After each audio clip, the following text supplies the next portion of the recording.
Sara Bendrick's here. Hey guys.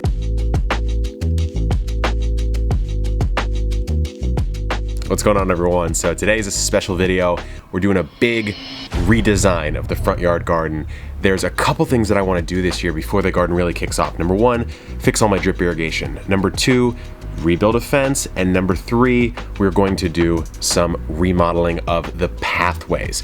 But this video is all about redoing the fence. So we have a classic white picket fence out there, but my friend Sara Bendrick, who's a general contractor, she's had 2 TV shows. She's actually just a neighbor. She lives down the street. She came up and she said, we need to redo this fence. It's like leaning, there's rot, it's just not looking that professional, and it's not looking that aesthetic, and it's blocking a little too much light. And so what we're gonna do in this video is actually, you'll see the fence tear down, we'll talk about the design, and then you're gonna see it eventually completely done. And it's a really cool design. I think you're really gonna like it, so stay tuned. So here is the front yard as it stands right now. Not looking amazing, I have to be honest with you. And you can see the fence is a standard white picket fence, but it's a little bit old. The paint is all chipped and stuff. It's very, very unstable because some of these fence posts have been here for dozens of years and they've rotted out, especially this one. You can see I have a piece of wood holding it up because this one's broken off, and there's even a metal support that doesn't even hold it up. It's just crazy, crazy loose. So what happens here, along with the fence, is the design of the fence. So you can see it's throwing a shadow even right around midday, almost halfway into these beds. And so what we're gonna do is, not only is it doing that, but it's blocking a lot of light from coming in from right here, and I want more light. And so we're gonna remove these, but we're gonna use the cross beams, and we're still gonna use the posts. And what we're gonna do then is we're going to have metal grating that's framed by wood, and so more light can go through, but it's still gonna use the existing system. So the first step is to slowly remove all the pickets, because like I said, we're gonna use these cross beams and we're gonna use the fence posts. We may have to replace 1 or 2 of them, but for the most part they're sturdy. So if we can clean up this paint and just use the cross beams and slap on our new design, I think we're gonna be in a good spot. Look who it is. Sara Bendrick's here. Hey guys. And Sarah's the mastermind behind the design, so let's chat a little bit about why we're doing it the way we're doing it. Sure, so we are taking off the pickets because they're a little dated, they're kind of old. We want to open the space up, get a little more light, but also lower the fence. So we're gonna use the existing 2x4s here and here, as well as most of the posts. We're gonna come through with a metal grate. We're gonna sandwich it in here and then create a new fence that can also work as a trellis, but also just lets a lot more light in, and it'll be a lot more lower. It's just gonna update this whole space. Exactly. So we're almost done taking the pickets off. We've got some over there. We got some over there. We gotta take all these nails out, which is gonna be kind of annoying. You can see those. But after that, we're cutting it to size and we're putting it in. Yep. All right, we have the pickets off. That actually took longer than expected. And this fence looks totally bare now, but there's a lot of problems before we can get started on the actual put up, because look, this fence post is totally rotted out, and then this one over here is on its way. And so what I think we're gonna do is, you have 1 fence post there, you have 1 fence post there, and we're gonna do 3 instead of 2. So we're gonna take this one out, we're gonna take this one out, we're gonna go 1, 2, 3, just like that. And so that should stabilize that. And then we gotta take this gate off and make that, but I'm gonna show you what we're putting on it right now. We got this metal over here. So we're gonna have this be filling up, like let's say that's the bottom crossbeam, that's the other crossbeam. It's gonna go doop doop, then we're gonna put something on top and a cap it. It's gonna look really, really nice, but we still have to do the fence posts. I should have followed the rule of construction, right? Is like, it's always gonna take at least twice as long as you think it's gonna take, but all good, having a good time. All right, so here's a concrete hack. If you can't lift the whole bag, 60s aren't bad, but when you starting getting to the 90s, they get kind of heavy. So if you cut half of it, like so, just pick it up like this. Now you have half a bag. Oh, look at that.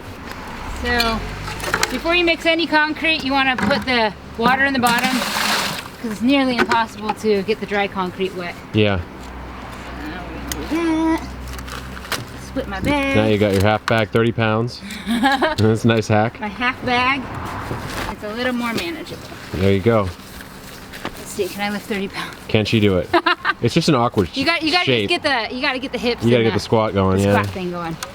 All right, dump it in. And we're working with quickcrete, right? Yep. Yeah.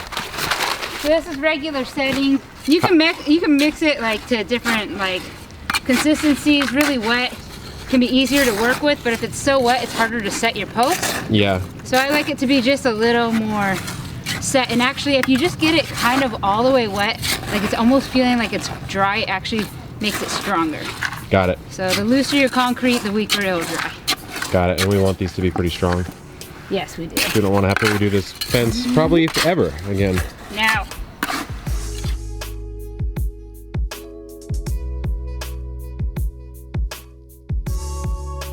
Okay, so we're gonna draw a line across, and this is basically giving me a reference to where that post is and that post is so that our fence is straight. We've decided not to notch our posts like this one right here. So we're just gonna have ours sit here, meaning that when this line is just gonna be a reference to about here or so. Right. So I just need to be close enough. It doesn't need to be perfect. This fence is gonna look good. Yeah. Yeah, but it's a great reference. All right. Sarah's got it. We're going in. There we go. If we didn't have so many barriers, we should probably explain that if we remove this, it would make it easier, but we don't want to keep the whole yard exposed overnight. Right. So. And we're using that still, so. But this is a good consistency. See how it's not like soupy? Yeah. Like it's kind of like, you can see the chunks of rock. Yeah. That's the best for post. She's plopping more in there. That's the rest. I'll mix up a little bit more, but the important thing now. It's almost flush though.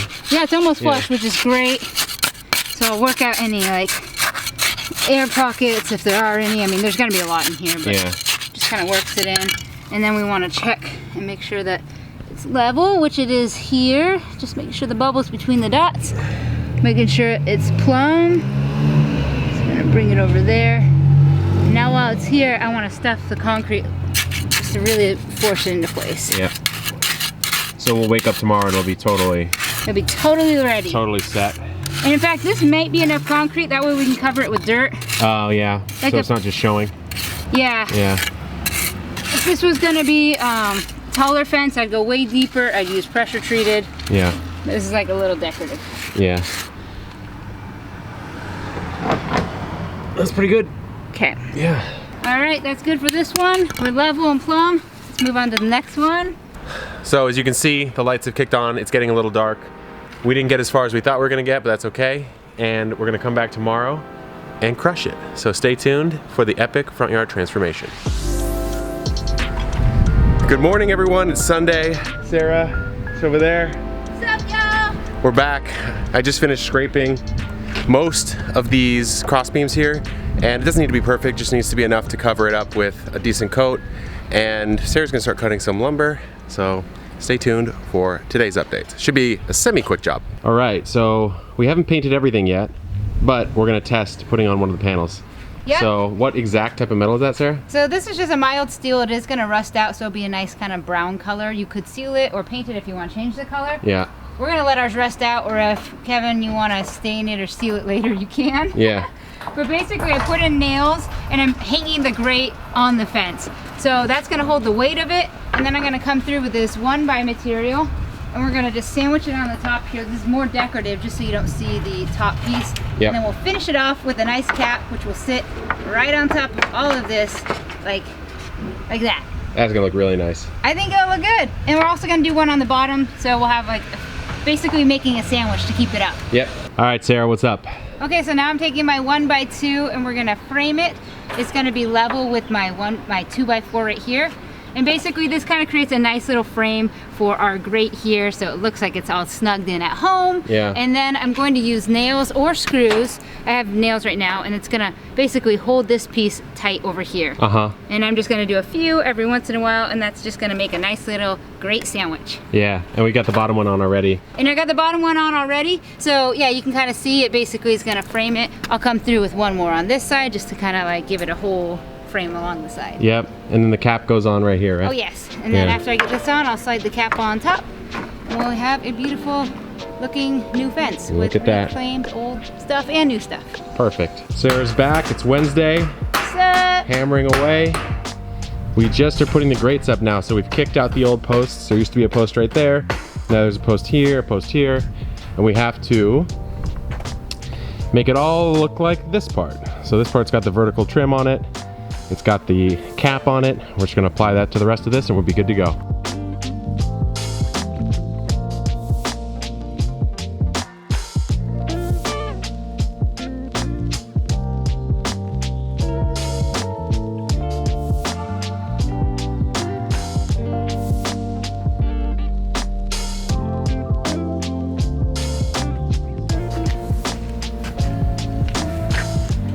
We did it, guys. It was a little longer. I think construction projects always take a little longer than you think, but the fence, I mean, what do you think? Comment down below. I'm really curious what you have to say about it.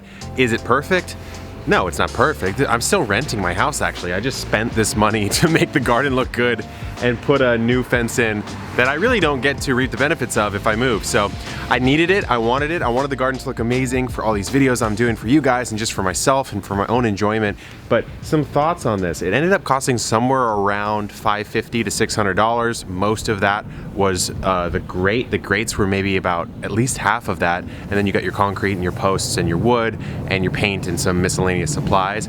Now there's a couple things that I'm probably still gonna end up doing. I'm gonna do some touch up around the entire fence to paint like the gate a little bit and just some of the things that are a little untidy. But the one thing that's like the really major thing I want to do is down here on the lower section. It's pretty open, so I haven't put edging in on that yet.